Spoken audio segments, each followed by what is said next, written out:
প্রথা ভেঙে নারীদের অধিকার বোধ জাগানোর দায়িত্ব নিয়েছিলেন বেগম রোকেয়া সাখাওয়াত। শিক্ষার আলোয় আলোকিত করার পাশাপাশি নারীদের আত্মমর্যাদা জাগরণের প্রেরণা হয়েছিলেন বেগম রোকেয়া। 1880 সালের 9 ডিসেম্বর রংপুরের পায়রাবন্দের এক সম্ভ্রান্ত মুসলিম পরিবারে জন্মগ্রহণ করেন এই মহিষী নারী।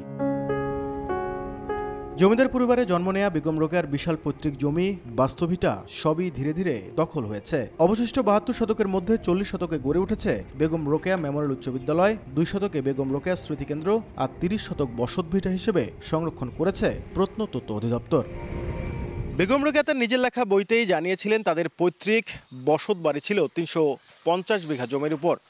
অথচ 1940 সালের রেকর্ডে তাদের পরিবারের কারো নামেই কোনো জমি রেকর্ড হয়নি। এখন শুধু টিকে আছে এই 30% জমি আর কিছু পুরনো ইটপাথরের দেয়াল বহন করছে বেগম রোকেয়ার পৈতৃক বসত বাড়ির স্মৃতিচিহ্ন।